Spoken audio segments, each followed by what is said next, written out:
Excuse me. Thank you so much for joining me on this edition of Down to Earth. Today is Sunday, and it is Sunday, November 8th, which means our elections are now history. So our elections are in the past. It is over. While the electoral process itself, the process of voting is over, counting the votes and the positions and the other facets of that process are not. There are still some things left to do, and that's what we're going to talk about this morning. So today we're going to talk about let there be peace. And it has been obvious by now that President elect Joe Biden has won. The voice of the people have spoken resoundingly that he is the president whom they wish to rule our country for the next 4 years. Vice President elect Kamala Harris, Senator Kamala Harris, queen of us all, is now going to be the first woman to be voted in as Vice President of the United States. And she's also the first woman of color to occupy the post of Vice President. Now, we know that we live in a society, let me put this into context. We know we live in a society and in an America under Trump where a woman of color is not someone whom most Americans we have seen based on the electoral votes consider to be their representative. The population is split. Biden has won the popular vote by 4.5 million and still counting because Georgia is not done counting, neither is Arizona. And so the other side have some votes. What is a number of things have emerged that are shouldn't shock us, but paint a picture of why this is the most rabid and the most separatist elections we've seen in a long time. We learned through Donald Trump that there are people in America who are racist. We knew that racism existed, but it was not overt. It was not in your face. It was not slapping you in the face. Under Donald Trump, racist tactics against people of color increased dramatically and became confrontational and is problematic. What that means is going into the elections, we knew these issues existed. And now that the elections are over, nobody voted after November 3 at 8 p.m. or 7 p.m., whatever time zone you're in, because it just doesn't happen. The Constitution doesn't allow it. Voting polls are closed. So nobody walks in at 9, 10 o'clock at night or the next day and polling places are open. That just does not happen. Even if you were to think that could happen in today's days of social media, it would have made news. So the claim that the elections, that there were votes cast after the elections are fraudulent. The Republicans somehow knew this going into the elections, and they knew they were going to have a tough challenge ahead of them. So they set it up. What they did was in Michigan, Wisconsin, and Pennsylvania, the Republican legislatures in those days, that's why you have to be careful who you vote for on those local elections. Local elections are far more important than national elections are. Local elections determine public policy. Case in point, in Michigan, Wisconsin, and Pennsylvania, people don't vote in local elections. Republicans do vote, and they control the legislatures. So they pass laws saying that mail-in ballots could not be counted until after Election Day. Consequently, on election night, we all watched in dismay as Donald Trump seemed to win every state, even though we knew that people voted adamantly against Trump. We wondered then who vote. Everybody just went in the voting booth and voted for him. No, they passed laws in every state that said that that the votes that were mailed in could not be voted, could not be counted until after Election Day. The Republicans set this up so that Donald Trump could now come and claim fraudulent, and his base, his supporters, will listen to it. That man is a disruption to the peace. That very tactic that the Republicans engineered is what is at the heart that is driving this process, this rhetoric that says that their elections are fraudulent. This is going to go down in history as the most disputed election ever, not because Biden did not win convincingly. The elections were never a close battle. It was decisive how this election was won. When you look at the numbers, you look at it and you're puzzled. Why are they saying it's close when it is very clear that the numbers belie that fact? Because perception is everything. And the Republicans want it riveted in your mind, especially in their supporters' minds, that this election was close and that because it was close, Biden had to have stolen the election. In America, there is no such thing as stealing an election. It doesn't work that way. One of the things that emerged out of this that has caused some of us some displacement too and some discomfort is the fact that in 2016, the networks were very quick to call the elections for Trump. This time, they weren't so quick to call it. Their claim is that because they know who Donald Trump is, they were making sure that every vote was counted. And I call foul. You're concerned about Donald Trump's feelings, or are you concerned about our democracy? When you look at all of this fracturedness within the space, within the society, there is trouble brewing. You can feel the rumblings of trouble because the Proud Boys tweeted yesterday that they're on standby just waiting for orders to be disseminated. At this point, you have to look at someone like Trump and look at his personality and what he has shown us over time. What he has shown us is he doesn't care. He doesn't care about America and Americans. He has always been in this for himself. So on his way out, he's going to wreak havoc. As much havoc as he can, he's going to wreak it. He's going to sign executive orders to the kazoo. He has already fired the head of the nuclear stockpile. I know everybody needs to understand that. If he has fired the director of the agency that oversees the nuclear stockpile, that means he has appointed some idiot in there whom he can tell them to do what he wants. But I have news for Donald Trump. He's answering now to God. God has removed him from power because he does not represent the interests of the people. And Donald Trump is not the only one who is going to be removed from power. A lot of you preachers who stood behind this man and voted for him and encouraged others to vote for him in the face of the fact that this man is a vile individual. He has nothing Christian-like about him. He has not repented. He has had 3 wives with multiple children.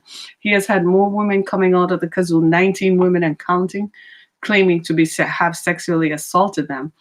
And you still gather behind a man who obviously has no moral character, has no spiritual character, that is not interested in anything remotely, makes fun of preachers behind their backs, makes fun of preachers and laugh about praying,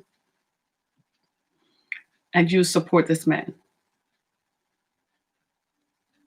Think about that. So this has become very problematic. So my thing is, let there be peace. And I want to read this scripture to you because I think it's important that we understand where we are and where we are going to be. The next 70 days are going to be fortuitous because we are sitting on a powder keg. There is a man who has his fingers on the nuclear codes and who has his fingers on the stockpile. Now, he's not going to sell it to Canada or to England. He's going to sell it to our worst enemies. He's going to try to find a way to sell our nuclear armory to our worst enemies to make money for himself because he now recognizes when he woke up this morning, he doesn't have a claim to stand on. His lawyers have told him there is nothing for you to dispute. The elections were executed in the right manner according to the law. If you go to court, there's nothing you're going to get out of it. When he realizes that and assimilates that, and when he has internalized that truth, he's going to be one of the most dangerous individuals on the planet. And we've got to be careful. Now, he has supporters. And people have often asked me, well, what's the dynamic behind Donald Trump's support? You want to know what it is? The truth? Donald Trump emboldens them. Donald Trump makes them feel that it is okay. In other words, he's their voice. What they cannot say because they work, because they have businesses, because they have lives in the community, and it's not good to come out and just say you're a flat out racist. Donald Trump says it. So of course he's their hero because he's brave enough to braggadociously come into the public space and say everything. That is not creating peace. And my question is, why do evangelical preachers, why do preachers support a man who disrupts the peace? He's not disrupting the peace because people are disenfranchised. He's not marching because people are disempowered. He's not marching because people are suffering. No, he represents the privileged section of the population. So why do you Christian evangelicals support a man who consistently tears down the country, who consistently tears down the peace, who does not represent the interest of the disenfranchised? Isn't that what Jesus said? Did Jesus not say, have mercy on the poor? Did Jesus not say, the poor will be with us always? Do unto others as you would have them do unto you. Stretch your hand out and give to others. How do you support a man who is the very image of being privileged and elitist, who consistently and continually denies the power thereof and denies kindness? At the very root of it, as Christians, we're supposed to be kind.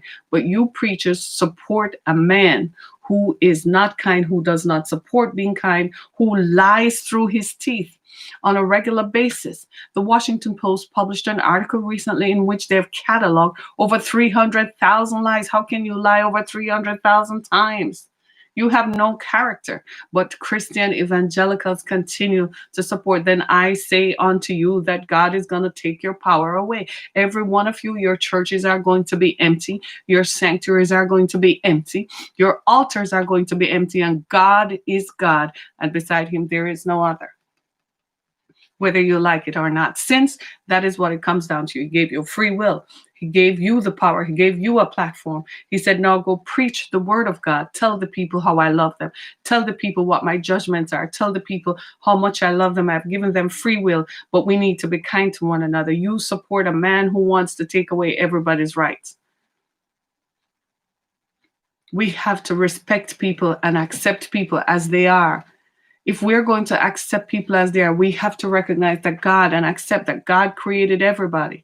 And if God created everybody, what business I have with you telling you how you should be?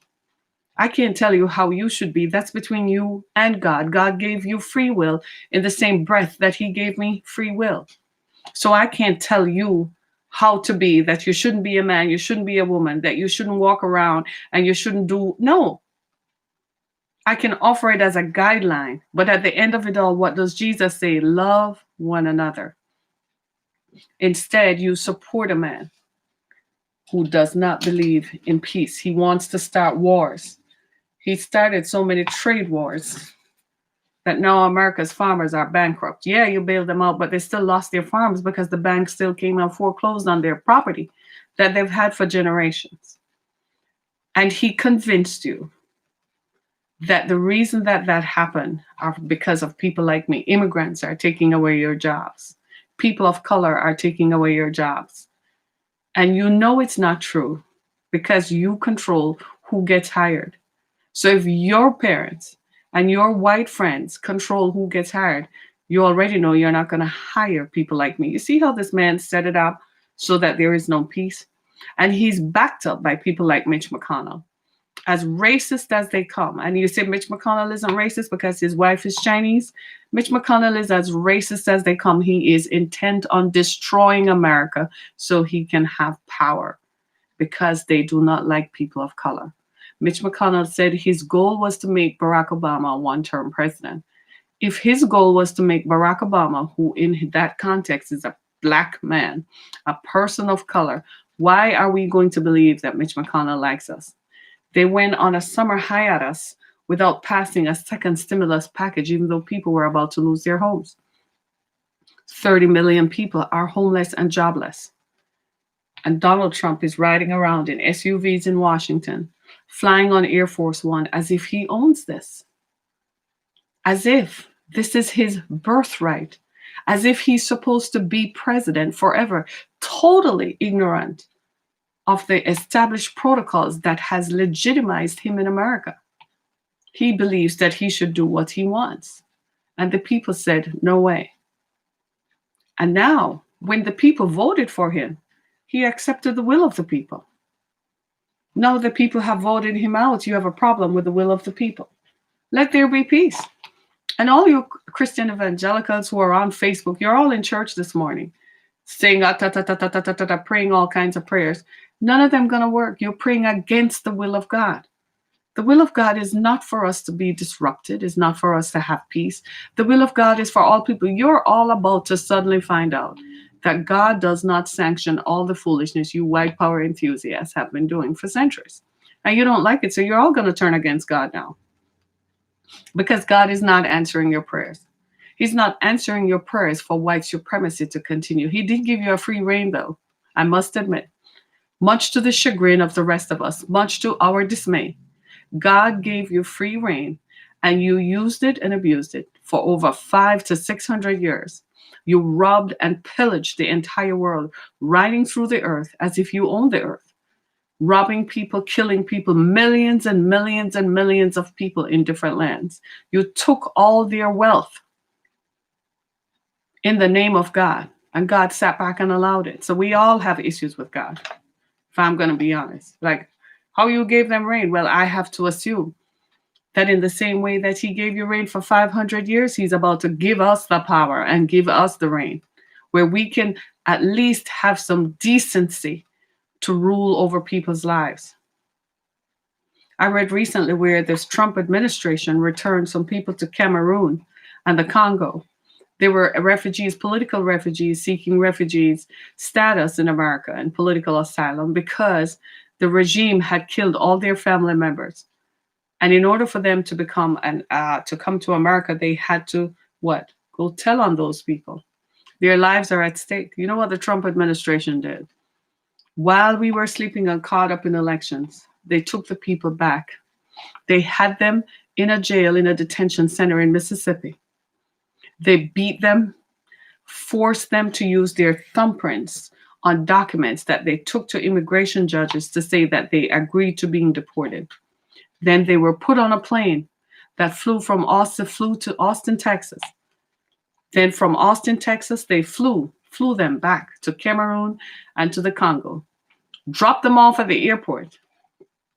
And that's it. Nobody has heard from them since. That's the Trump administration. Inhumane as it can be, hating people, hurting people. Why are they so vile and wicked? There's a man in the White House named Stephen Miller. I don't know what's going to happen to him when this is all over. He is the architect of the most vile immigration policies. I don't know what's going to happen to him, so help us God. I don't know what he's going to do in the next 78 days, but all I can ask is that the will of God and that the protection of God prevail on everyone who is an immigrant right now.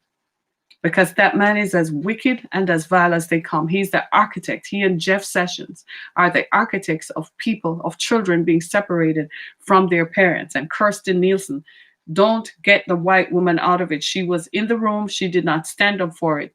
She agreed to it. It's her signature on the document. If you didn't believe in it, Miss Nielsen, you should have just walked away and said, okay, what are you going to do? Shoot me too? That's what I would have done. Sometimes you have to call it like it is. Sometimes you have to stand for something. If there are 545 children that we know of, what it tells me is that there are more. All those women whose wombs were removed in a detention center in Georgia, all those women, all the people who were flown to detention centers in Florida, and who are about to be dropped off and deported back to South America. They have even deported people back to Central America who don't belong in that country. They have no relatives to call. It's a nightmare. Why? Why? Just why? Because those people don't have peace in their hearts. They think it's wicked and cruel, and it's cool to be wicked and cruel. If there is no peace in your heart, guess what? You will not have peace with people around you. I was married to a bully. Maybe that's why I am the way I am. I'm not afraid of bullies. I was married to a bully. He had no peace in his heart. There was nothing in his mind that he could arrive at a peaceful conclusion. He was always, even if he was bipolar, schizophrenic, I swear. And I after a while, I recognized that this man does not like peace. This is why maybe I am the way I am today, because I learned to live with a bully. So bullies don't scare me. And I looked at him and recognized that if he cannot have peace in his mind Of course, the environment that he lives in is not going to be peaceable. It's not going to be peaceful. I have come to believe that the people who are in this administration don't have peace in their hearts. And if they don't have peace in their hearts, then naturally there's not going to be peace around them. So now they're inciting violence by telling people lies that the election did not happen, that people voted after the election. Now in Michigan, they're subpoenaing because they want their election records. Why do you want to know people's social security numbers and people's data? I don't think they should give them that. Why do you want to know that? I don't think so. I don't know what you're going to do with it. Why do you want to see it? I don't think so. The elections are over and done. Get over it and get on with it. You are sowing seeds because let me tell you something that I've learned in living in life as long as I have. What goes around comes around. Just like you are sowing seeds of discontent, there will come a time again when the Republicans might win an election, might win, right? If not, most of us have anything to do with it, we'll never give them power again. But if there comes a time when it is your turn and you win an election and you are sowing seeds of discontent, this whole situation is going to turn over on your heads. You're going to go down in history as the most contentious group of people because of white supremacy. Not because you believe in anything except the construct you operate in is that white people must retain power at every expense. That's what it comes down to. You don't like the fact that this white man named Joe Biden chose a black woman as his running mate. That means that black women got to the White House and a black man got to the White House before white women did. You're mad. You think that it should only be the only people who should run the country as president and vice president are white. Well, we gave you a chance. Vice President Mike Pence never one day spoke against the wickedness of Donald Trump, and he claims to be a Christian. He claims to be a Christian who stands up in holy spaces and holds his hand up. But he has never one day spoke against the wickedness of the immigration policies. Yes, because those are God's people. The people who are trying to come to this nation are God's people too. God's people are not just white who live in America. God's people are not just white who live in Denmark and who live in other spaces. And by the way, we should pray for Denmark because they're about to be hit by a strain of coronavirus that is unbelievable, a mutation of the coronavirus that was transmitted to an animal named the minx that has now been retransmitted back to humans. That's going to be devastating. Pray for Denmark. They're in dire straits right now. And because of who we have in the White House, we can't even pay attention to it. In other words, we're focusing on controlling ourselves and keeping ourselves from exploding into anarchy, that we can't even see what's going on with our brothers and sisters around the world. There's so much violence taking place in the world because America took our eyes off, stopped looking at other people because of what this man who is just self-destructing and who just wants attention focused on him. Part of his problem is because the media is not giving him attention. They say he spends more time in the White House watching TV. That's why he acts out and does crazy stuff and just goes crazy, crazy, crazy, just so he can get attention. Because for him, he's just like a reality TV star. Have you ever seen those?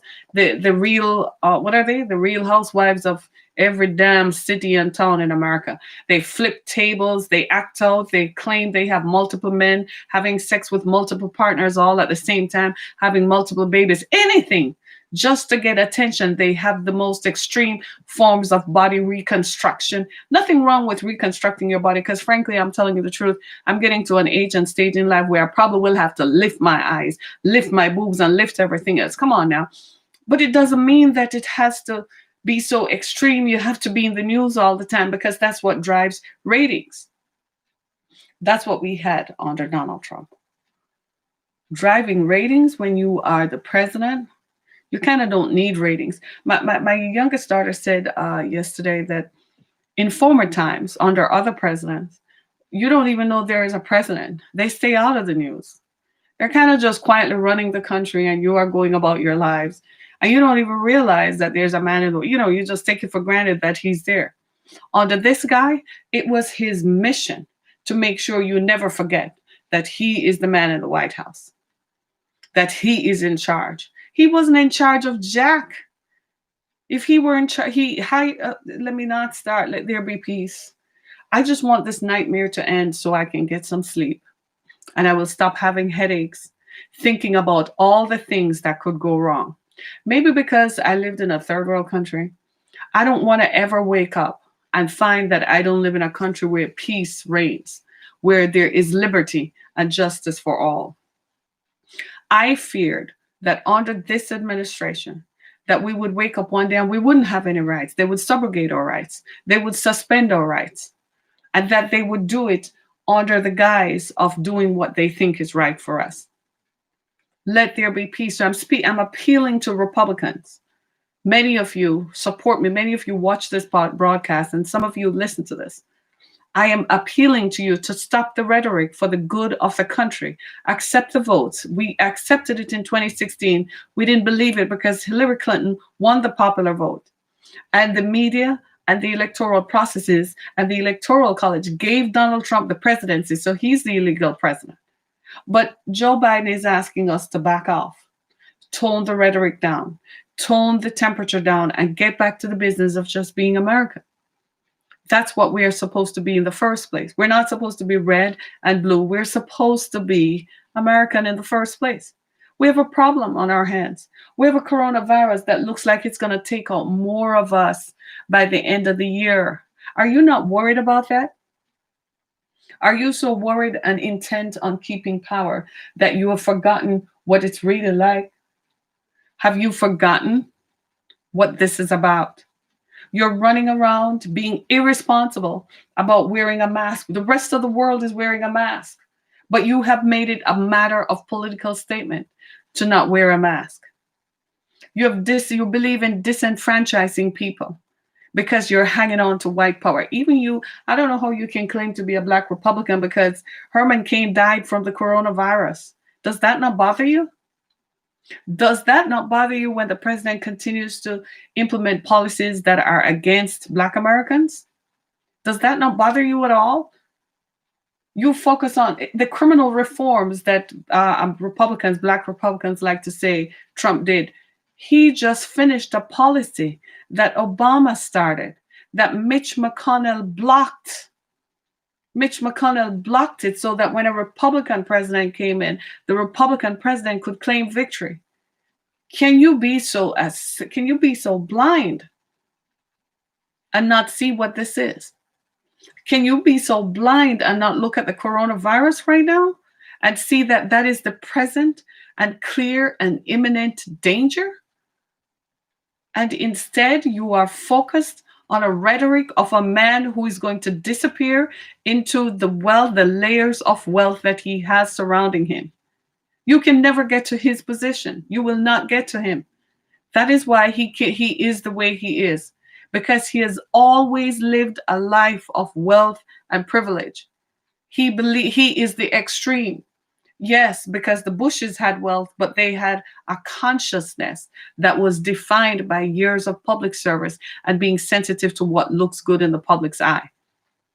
They were defined by that. They allowed themselves to be defined by that. This guy, he doesn't care about that. And he thinks he doesn't have to because he's wealthy. When the presidency is over, he's still going to go back to flying in private jets. He's still going to go back to living in his mansions. He's still going to get loans from Deutsche Bank. Money laundered or not, they're still going to give him money. Do you see what I'm saying? Hey, how you doing? Right? So they're still going to give him the money. And what are you guys doing? You are fighting for what? You're disrupting your communities. You're disrupting the peace so we all won't feel safe, including you in a few. And you're under the mistaken impression that you're going to go back to your suburban communities. Can I just help you? America's suburbs have changed. This rhetoric that you see on TV about suburban women, I'm like, who are they talking to? Suburban life in America is no longer white. Just look next door. There are people like me. There are people like you. They're Indians, Pakistanis, Chinese, Chaldeans, Koreans, Japanese, and every other ethnic group. Latinos don't even start talking. There's every other ethnic group in America's suburbs. So when they talk about suburbs, I'm asking you, what do you think? Just look down your block. Just count. In your cul-de-sac, there are 10 houses. How many, or 5 or 6, depending on how wide the cul-de-sac is, how many of those are really white? Think about it. That's what you're looking at, the face of America right there. So it's changed. So what are you fighting for again? White supremacy? That conversation is over. And guess what? It is the will of God. You don't want to accept it. So you send your acolyte, Paula White, to come out and pray. Paula is living at the mercy of God right now. Because when she started, she had an earnest desire to preach the unadulterated word of God and to show people that God saves and delivers. That's what's keeping her now. Because she's gone from that. She's been polluted by large contributions from people like Donald Trump. That's what it is. Her currency is that she's white. So she uses the currency of goodwill from God. But that goodwill has long expired. She's living at his mercy right now. One day he will call up her number and he will say, come and account for the things you have done in my name that I didn't sanction, that I didn't approve, that you know were wrong, but you still did them, but you still go and tell people that it was right to do. See, that's the problem. Most preachers don't get that, or they don't want to come face to face with that. It's one thing for me to say, this is my opinion and pass it on, right? But it's another thing for me to know that it is wrong between me and God. I know it is wrong, and I come and tell you to do it anyway, that God will approve it. That's the difference. This is where the peace in your heart comes from. And so you have people like Paula White, who are acolytes, who they come out, and they're just an extension of white supremacy. When Paula first started, she was not an extension of white supremacy. She'd tell you she's straight up trailer park trash, that she's straight up, that they abused her. And then she came out, and then she became rich because white people promote white people. They thought it was charming, this little trailer park girl, she just came up. And now here she is hanging out there, now legitimized by white supremacy. This is why a lot of people have walked away from the church, because now we are all seeing that the church encouraged racism.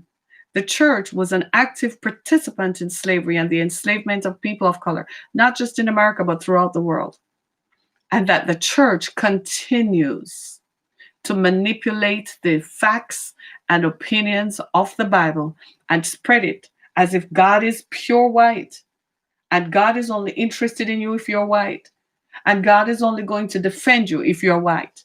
And the only way God is going to have mercy on you is if I, the white person, tell God to pray for you. That's how they present it. When you read the Bible, you have to ask yourself, if you ever have time, start reading the Bible.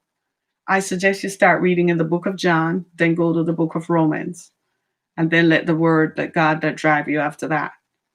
And I tell you, when you read the Bible, you're going to be like, but this is different from what is happening. This is different from what they preach. Yes. Welcome to my world. Somebody is saying something. These mega churches, how do we have poverty? $5 million jets. Because in the name of God, they preach white supremacy. God is white. So of course, you have to understand that the black mega churches participated in that very same mentality. They saw something going good and they didn't see any need to change it. So they aligned themselves with the same philosophy. Mercy only comes from a white God. So praying to a white God is going to help you. So they continue to see, so the black mega churches were an extension of white supremacy. It is simple.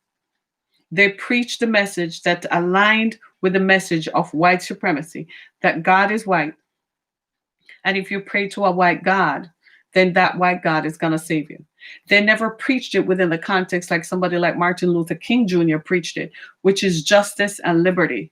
And that's what it says. You never hear black preachers talk about Jesus saying to set the captive free. You never hear them talk about love one another. You don't hear them talk about stuff like that. They continue to preach the same message and repeat the same messages that white preachers preach, which is an extension of white supremacy. There was a man in Atlanta whom I admired for years. My children will tell you.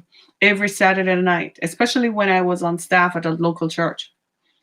And I wasn't paid, I was volunteer, but I was a minister, right? Because that's how they run businesses. That's how churches get ahead. They use unpaid labor. So they're again part of white supremacy that uses unpaid labor to gain an economic advantage. And this I every Sunday night, Saturday night, I would watch Dr. Charles Stanley. He's in Atlanta. I loved how he presented the gospel.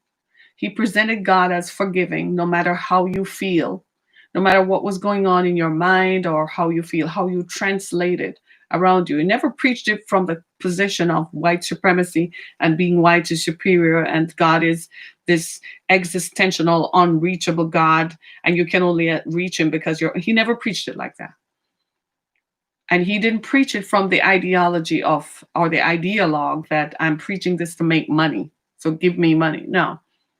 But when Barack Obama became president, he said Barack Obama was the Antichrist. He was an older white man from the South. So I guess he saw this as what it is. I stopped watching Dr. Stanley. I haven't watched him since. I think message was good. Creflo Dollar then changed, right? Do you see what I'm saying? I just couldn't go there after that because it became now racist and anti-God. Barack Obama is a child of God. God created him, and the people who made Barack Obama were children of God. We all are children of God. I don't care where you come from in the earth. God created human beings on the earth. The way that the Bible is presented and the message of God is presented as if God only created and made white people.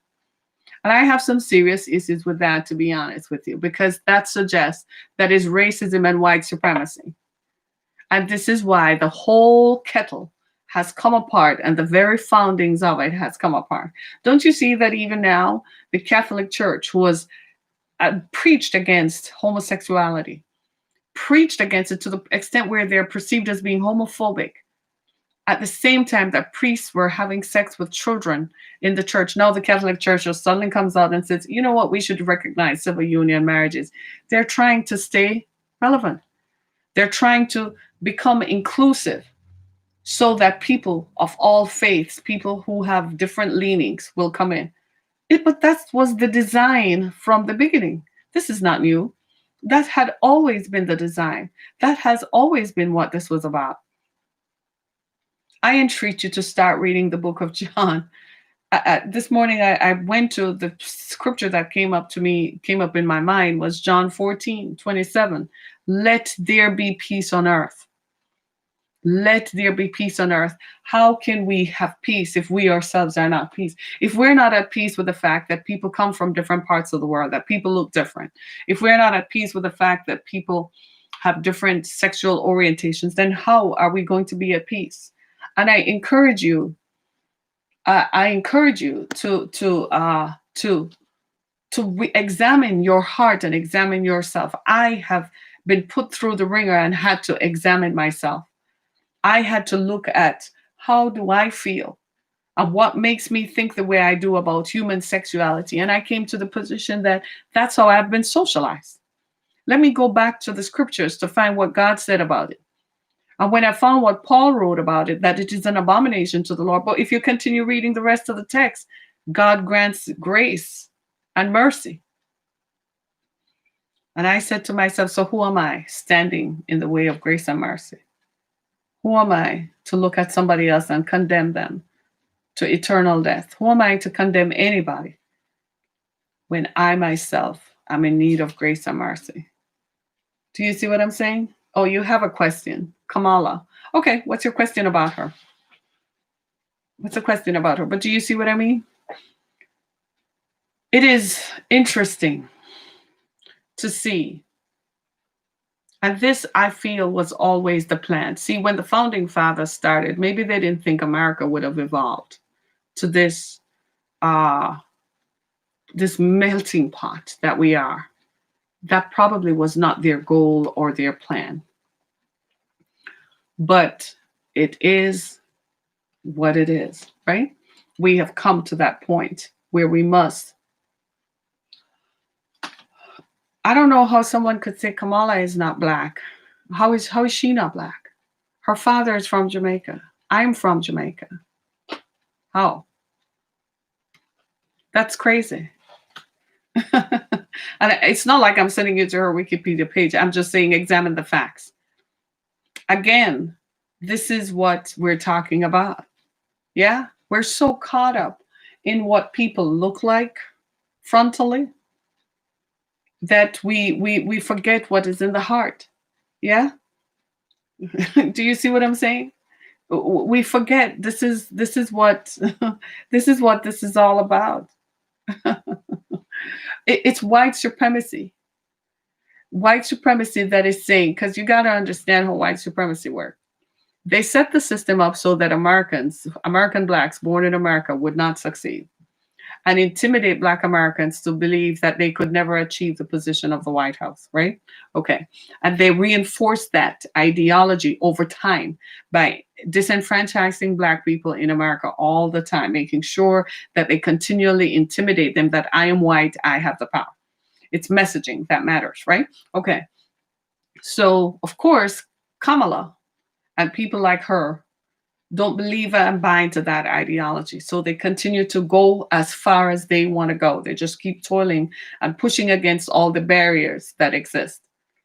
What do you think white people are going to say? What do you think their messaging is going to be? It has to be that she's not black. Why? Because if you are black, you can't do that. That's white people. That's where that comes from. It's the messaging. It's pure and simple. It's again part of their white supremacy ideology, their foundational philosophy that you must divide and conquer in order to control people. I tell you the honest truth. I studied this in history. I never thought that I would live to see divide and conquer as a philosophy operating in my lifetime. I saw it under Donald Trump. He divided this country. There's no peace in his heart because he's never satisfied. He's never satisfied with all that he has acquired. He can ride in jets. He can live in any hotel that he owns in any part of the world. Things that normal people ascribe to and aspire to having, he has no peace in his heart. There's no peace in his heart whatsoever. They even gave him the power of the presidency of America so he could do whatever he wanted, and he still has no peace in his heart. So naturally, someone like him, how is he going to have peace around us? So he looks around and he says, the only way I can keep power is to divide everybody. If I constantly say there's no systemic racism, if I constantly bring up black against white, if I constantly disenfranchise even the black people around me, then what I have done is divided them. And if I've divided them, I keep them from uniting. They'll never unite and vote me out. That was Donald Trump's philosophy. And he almost won, right? Don't argue with other black men on that, because they're a symptom of what the messaging from the society is. And they have to come to terms with the fact that the reason you hate other black people is because you've been socialized to hate other people of color. I experience that the same every day, deriled and hated by people who look like me just because we have been socialized to believe that you should not support or help someone who looks like you. It's all part of white supremacy. And we are forgetting how systemic white supremacy is. White supremacy is why they did not call the election from Tuesday night. They did it for Donald Trump. But when the voting came in, because the networks have access to the secretaries of state in every state that controls elections, when the networks saw that all the votes that Joe Biden was receiving were likely to propel him to the presidency, and that those votes came from large pockets of the electorate that are people of color, they knew that for a fact. They have it down to a zip code. They can type in zip code and they can see how many people in that are registered Democrats, how many people were receive mail-in ballots, because the barcodes on the mail-in ballots tell them. They can scan everyone and saw all the barcodes and how they were received. They can tell when the post office delivered them. That's why they didn't call the election, because it was another form of voter suppression to disenfranchise people of color, because that's who voted the new president in. In 2016, Black people did not vote for Donald Trump. They didn't vote because they didn't like Hillary, because Hillary needs to go sit down. She wanted to be the first white girl in the presidency. No, baby girl, you did call black men super predators. You need to sit down. Go sit down. You did say that, and you never redeemed yourself. Go away. Right? So Hillary was not going to win. And people got mad. She was not going to win because of you can't that wasn't so long ago. That was less than 30 years ago in 1994. So of course people in living memory remember that. When black people vote, this is why the Voting Rights Act 55 years ago is so very important. We have to enshrine the Voting Rights Act into the Constitution. That's what legitimizes black voters. We have got to have a balance of power that favors the rest of the electorate. We can't just have the balance of power in the hands of a few. There will never be any peace. We can't have people who are demagogues, who continue to think that if they separate us, that they will win. We've got to come back to center. I've been saying this for years. We've got to come back to center, come back to what we're supposed to be as a nation, who we are. Come back to center. Come right back to center, who we are. We're forgiving, we're gracious. We're thankful to God for blessing our country, that we can feed ourselves. We can provide enough energy to power all of America. We can feed ourselves. We don't have to import food from anywhere. Our climate is diverse. We can do it. We need to preserve that. We need to preserve our climate for generations to come so we can continue to feed ourselves and continue to provide ourselves and make the systems of government and the systems that control our systems of education and healthcare, make those equitable for all. People should have equal access to education and healthcare. People should not die from cancers in America. We're an advanced nation. We have the cure. Joe Biden is 77 and he looks 47 for a white man. That's a big deal. You could say he looks like he's a 57-year-old white man, but Joe Biden is 77 and looks great. Why? Because he has had access to the best healthcare for years. Hello, somebody. The president had coronavirus, and the president is still alive at 74 when a normal person who has the coronavirus dies, because he has access to what? The best healthcare. He is propped up. They probably took the blood out of him and replaced it with somebody else's blood so that his systems can work. Because he's the president. You know that, right? They keep blood samples on the planes when he flies to keep him alive. You do know that. So don't tell me that we can't do this for all of us. We need to wake up, America. We need to come back to center. Let there be peace on earth. For all of you who are fighting, you're fighting a losing battle. You're fighting against one another. Why are we fighting against one another? If they were to come and invade us, you're going to go with the invading army and say, oh, they're black, so I don't know them? Is that what that's going to be? Or are you going to say, hold up, you can't come into my country and take over my country? This is for Americans.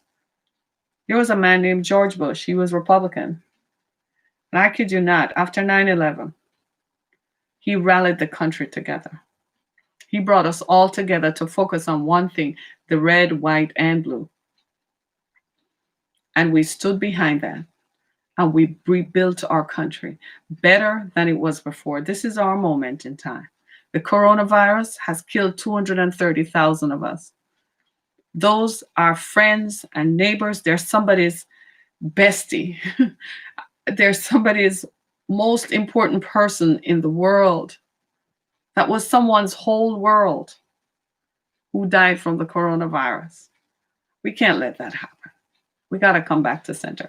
Thanks so much, everybody. Thank you so much for all your comments this morning. Be blessed, everybody. Thanks so much. I'm liking this conversation here on YouTube. This is really going somewhere. Thanks so much. Thank you for using Blog Talk Radio. Goodbye. Oh, Jesus. Thank you so much. Ah, Lord. Thank you so much, Curtis. You made my morning. Thanks so much. Be blessed.